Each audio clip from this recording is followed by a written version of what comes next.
This time on Cooper's Corner, we continue our adventure in the Columbia River Gorge. This week, we explore the Bonneville Dam. We start on the Oregon side of the river and we take a tour of the power plant and learn a lot about its history. Then, we visit the amazing Bonneville Dam fish hatchery. We learn how this hatchery plays a key role in maintaining a healthy fish population throughout the Pacific Northwest. We'll take you underwater and introduce you to Herman the sturgeon, who is over 10 feet long and a century old. We'll cross the river and visit the Washington side of the dam. So come along with us on this week's episode of Cooper's Corner on the Road. And if you like this video, do us a favor and subscribe to our channel. Leave us a comment, share with your family and friends, and tap that notification bell so you'll never miss an episode.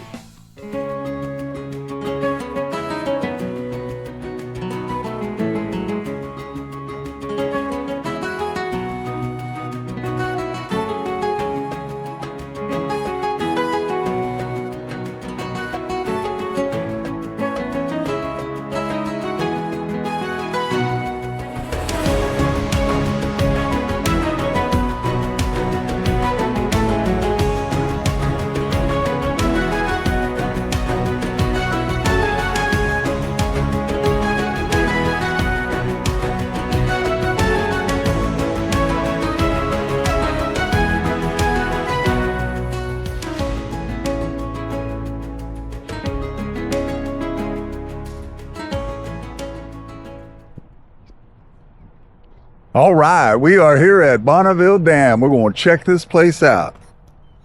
See if the salmon are running, Mom. Swimming. Keep on swimming. This was built in the 30s. It was actually under construction while the Hoover Dam was going. Here, 1775.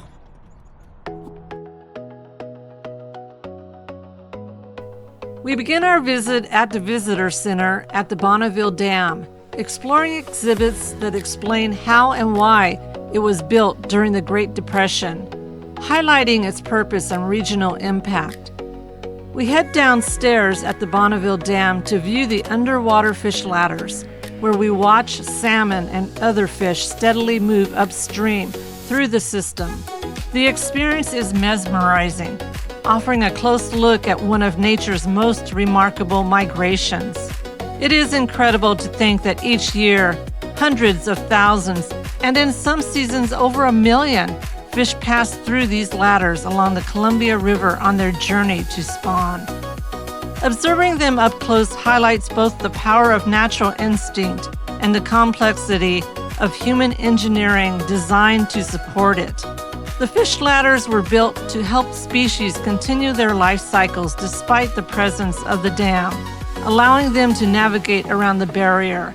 This moment at the dam reminds us of the balance between development and environmental preservation and the ongoing effort to protect migratory fish populations.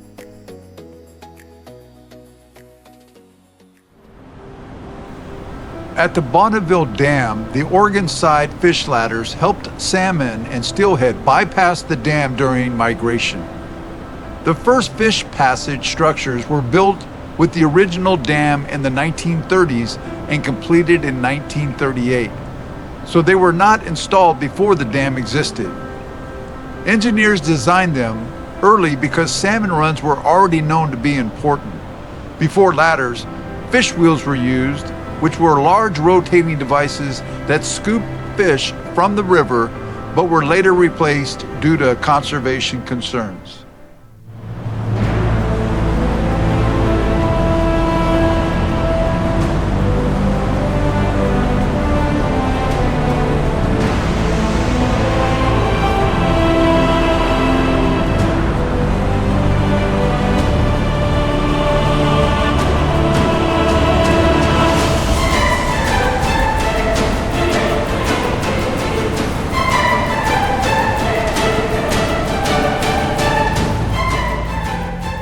As well as fish ladders.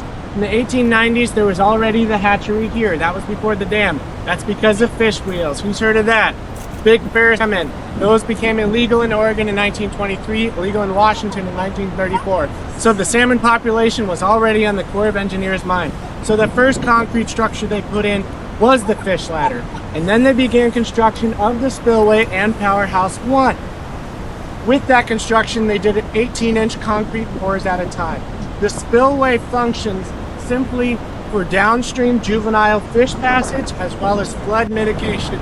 We are actively required to spill water through the spillway from April until about October. That's for peak downstream fish migration. We can also open them if we get 5 inches of rain, say on a quite record-setting December day. You all remember that just a few months ago. And then we can also close them if there are demands for hydropower that then trump those biological reasons. That being said, it takes like 7 acts of Congress for that to happen. So it's pretty much clockwork. This dam then was blown out by a series of floods, Missoula perhaps before, after. That blew it out, left all these Cascade Rapids. These rapids are rocky, really gnarly for navigation on the river, especially when bigger boats started to come around. So they created the Cascade locks in the city. There was 2 locks there, and that helped some of the boat traffic. But about 30 years later, the Army Corps of Engineers came around and said, well, what if we just inundated this area by about 60 feet, created a navigation lock, and that'll make passage inland to about the Dalles successful. So Bonneville was built with the chief reason of navigation, but also hydropower, but also fish passage, but also recreation. What's not to like? We're also helping prevent flooding down in Portland. Well, there's a lot of concrete in a place that would otherwise be a river. So tons of millions of dollars of funding is dedicated to fish passage here at Bonneville, as well as the neighboring dams up the river, which came about at a later period. The Dalles and John Day were put in the 50s. This one was put in the 30s. There was the flood of Vanport in 48. Bonneville couldn't hold any more water, so people died in Portland because flooding happened. And so that helped push along the further progression of the plan for all these dams up the river. Those ones went in and bolted into. The reason this location was chosen was not because of Table Rock landslide, but rather the bedrock of the columnar basalt over here on the Oregon side. So Powerhouse 1 is bolted into bedrock. Powerhouse 2, they kept digging, and couldn't find bedrock. They just found more landslide material. Eventually, they just got down far enough to start pouring concrete.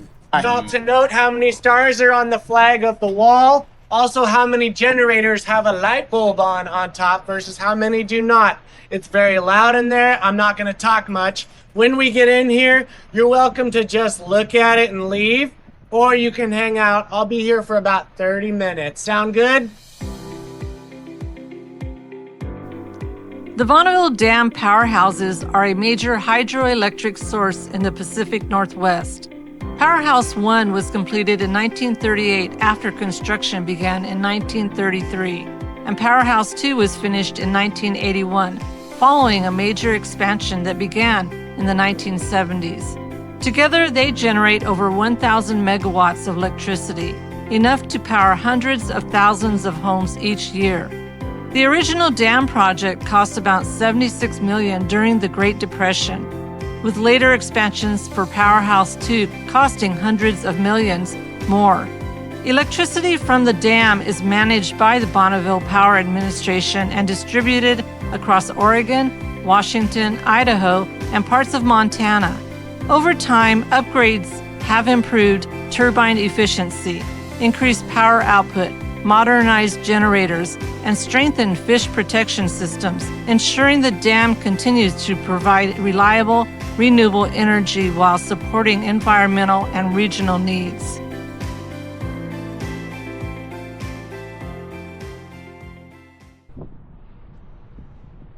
All right, we're still cranking through the Bonneville Dam.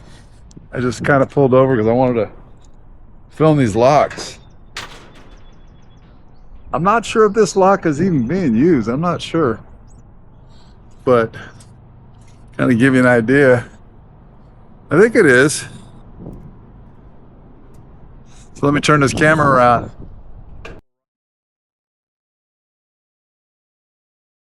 So these locks will rise up to 60 feet.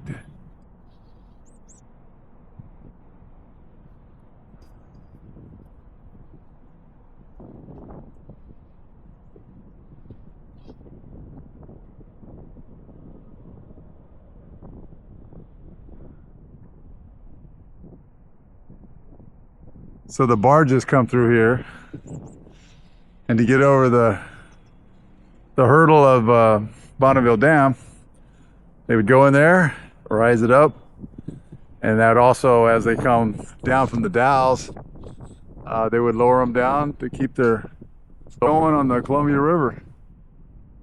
So they'd exit right there. So this is the powerhouse that we went into. I wish it was a more intense tour, but they only let you observe from up top. The ranger was telling us that if you go on the Washington side, it's a newer powerhouse that was in the 70s. And on that tour, you're actually able to go down to the turbines and walk around them, I guess. So, but this one power plant right here, when it was generated in the 30s, could produce enough power to supply all of Portland's needs. And then in the 70s, they built the second power plant, much bigger. That has 8 turbines and doubled its capacity. So between the two powerhouses, it can produce over 1 million megawatts of power. So it's pretty. And I look at the ingenuity that America had in the 20s, the 30s, 40s, 50s, 60s. It's amazing the structures that we have built. And it lasted so long.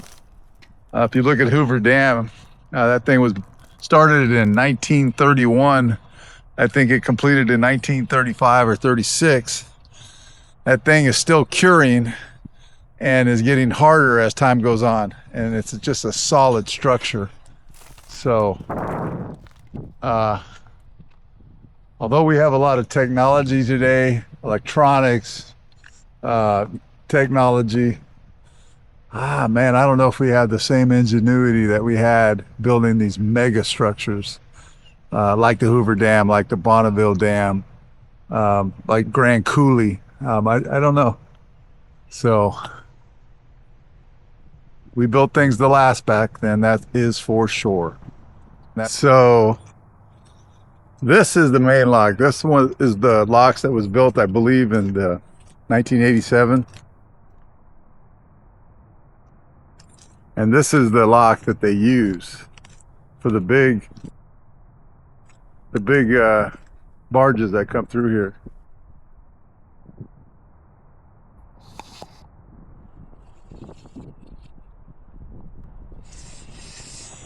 And this is a swing bridge. So this section of it right here will swing open. So super cool, man. So this lock matches the locks upstream so that the bigger ships can go through it.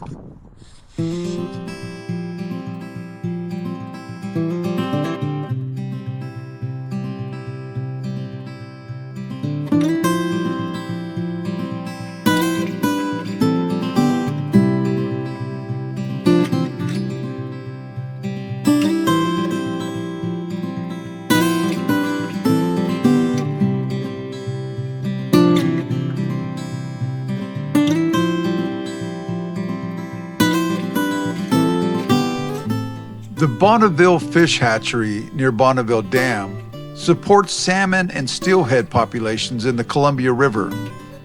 Eggs are collected from adult fish and fertilized in controlled conditions, then placed into incubators where water flow, oxygen, and temperature are carefully regulated. After hatching, the fish become fry and are moved into rearing ponds where they are fed and grow into smolts. Once they reach this stage, they are released into the Columbia River, usually in the spring to match natural migration timing. Some are released near the dam, while others are transported downstream to improve survival and support the ecosystem balance.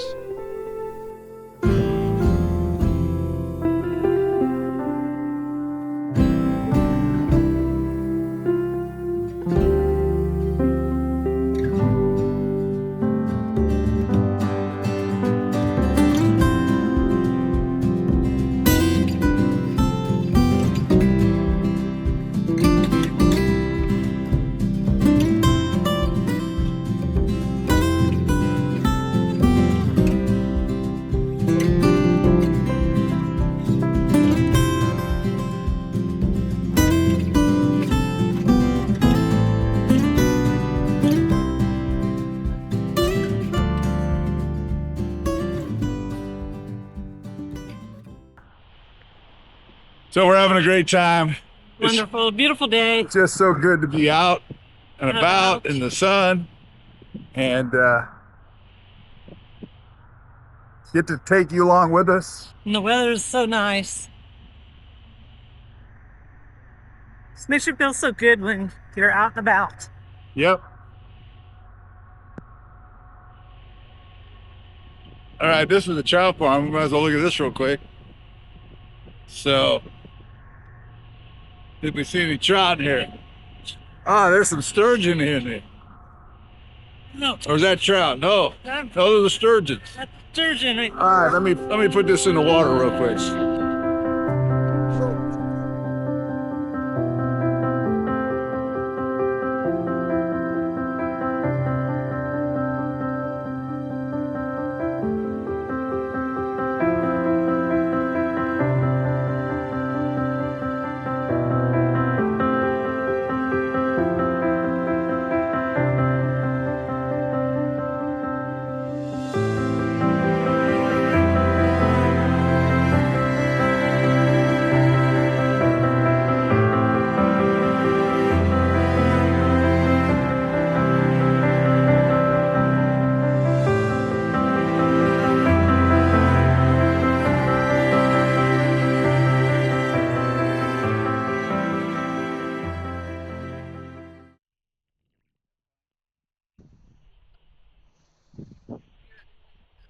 So this is the sturgeon pond. All fed by the Columbia River water. This is where Herman lives, 10 feet. That's him right there. I don't know if you can see him.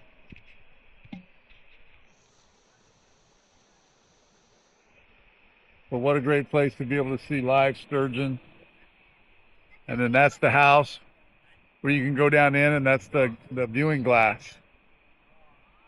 So, super cool.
Yummy. Oh, fascinating. Gotta come down here, bring the kids. This is perfect for the kids. You can't miss out, I'll tell ya. The kids would love it. And I love our camera because it's waterproof, so I can give shots that you normally wouldn't get with a regular camera. So hope you enjoyed that. Yeah. So we're going to take a little stroll over to it's probably not even open, where they process salmon. Again, the salmon is not running right now, but hopefully I can find that footage I did. Hopefully. This is the fish hatchery's processing plant. On today's visit, the salmon are not quite running yet, and so it is dark. But I was able to pull out footage from our visit in 2024 during the salmon run, and we hope you enjoy seeing the process of the fish hatchery as they process fish coming up the fish ladder at Bonneville Dam. At the Bonneville Fish Hatchery, adult salmon are handled through a carefully managed process that supports conservation, hatchery production, and safe fish passage. The process begins as salmon migrate upstream through the fish ladders at the Bonneville Dam. While many fish continue upriver, some are diverted into a trap system and guided into a fish elevator. This water-filled lift gently raises them to the hatchery's handling area, reducing stress compared to more evasive capture methods. Once at the facility, the fish are briefly stunned using a controlled electrical current. This does not harm them, but temporarily immobilizes them, allowing staff to safely handle them and examine each fish. Those selected for release typically recover quickly and resume normal movement. After stunning, the fish are sorted and inspected based on several criteria. Staff identify species, sex, and level of maturity, and they assess overall health and condition. One of the most important distinctions is origin. Hatchery fish are usually marked by a clipped adipose fin, while wild fish retain this fin. This distinction plays a key role in determining what happens next. Many fish, especially wild natural origin salmon in good condition, are returned to the Columbia River. These fish are released back into the system so they can continue migrating upstream and spawn naturally. This supports the long-term health of wild populations, which are a priority in modern fishery management. Fish that are not needed for hatchery use are also released. Some fish are selected to become brood stock for the hatchery spawning. These individuals are chosen based on factors such as genetic diversity, timing, and physical condition. Hatcheries may include a mix of hatchery and some wild fish to maintain stronger, more resilient populations. These selected fish are then held in ponds until they are ready for spawning. In cases where fish are surplus or in poor condition, they may not be released or used for breeding. Instead, they are managed according to regulations, sometimes through food distribution programs. Overall, this process balances conservation goals with hatchery production, helping sustain both wild salmon populations and regional fisheries.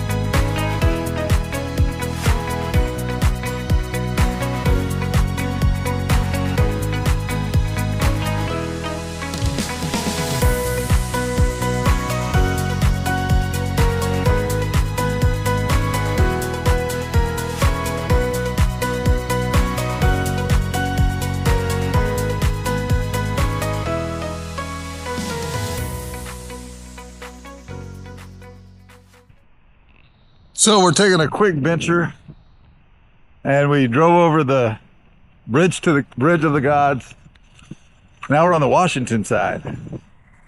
So we're gonna check this place out on the Washington side. This is a power plant that was built in the 80s, right? I believe so. 70s, 80s, something like that. And doubled the power, so. But yeah, let's check this place out. Good, how you doing? Have you guys visited before? Well, not on this side. So we were on the other side, and the tour was up at 3:30, huh? Yeah. Yeah. This side is really nice though because I think I just ripped this one off since it is done. Perfect. This side, the building was kind of more engineered for visitation, Okay. whereas the other side, 1930s era, they didn't know how many people were going to be interested in visiting, so they didn't really make a big plan for it. This side, 1980s era, they actually attached the visitor center to the powerhouse. So at any time, you're able to walk up and look from a viewing platform into the powerhouse. Good, so you'll be good. able to see the So generators. this power plant was built in the 80s? Yes, completed in 83. And at that time, the tour route was rather expansive. Things were a lot different, of course, back then. Visitors used to be able to walk all around here, all up and down, all the way through here with no security checks, no escorts or anything. Wow. I've heard stories from some locals that say, when they were kids, they would get dropped off here. Their parents would leave them here like all day running around the powerhouse. gosh. Because it's a safe spot. It's a area out of the wind and the rain in the wintertime. So fish viewing building. Yeah, if you want to do the whole route, I recommend going upstairs first. Okay. It kind of flows better that way. Okay. So we are here right now. If you go up. On the Washington side of the Bonneville Dam, visitors experience one of the most accessible and educational parts of the entire hydroelectric complex. This side of the dam is managed by the U.S. Army Corps of Engineers and is designed specifically for public viewing, learning, and recreation. A major highlight is the Visitor Center, where exhibits explain how the dam works, how electricity is generated, and how fish are protected as they migrate through the Columbia River system. Interactive displays showed turbine operation, river flow control, and the history of the dam's construction during the Great Depression. Large windows also give direct views into parts of the powerhouse and spillway areas. From the Visitor Center, guests can take a self-guided tour through indoor and outdoor viewing areas. The tour includes observation decks for overlooking the powerhouse, navigation locks where ships pass through different water levels, and underwater fish viewing windows that let visitors watch salmon move through the fish ladders. Informational signs along the route explain each stage of the dam's operation in simple terms, making it easy to follow without a guide. The Washington side is often considered the most visitor-friendly portion of the dam because it combines close-up views of engineering, active river management, and wildlife observation in one location.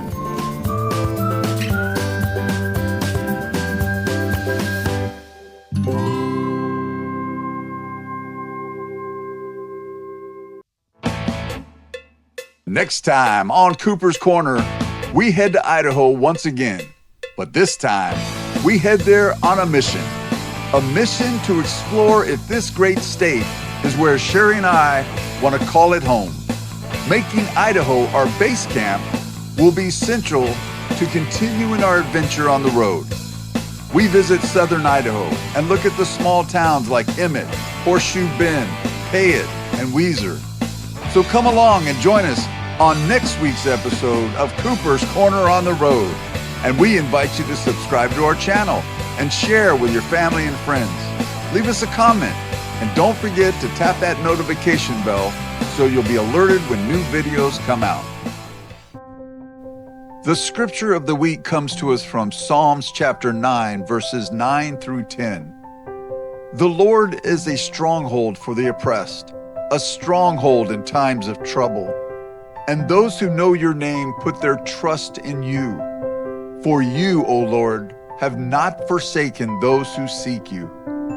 May God bless you and keep you this upcoming week. May God's face shine upon you. May everything that we do this week bring glory to the name of Christ. And may we put our trust in Him alone.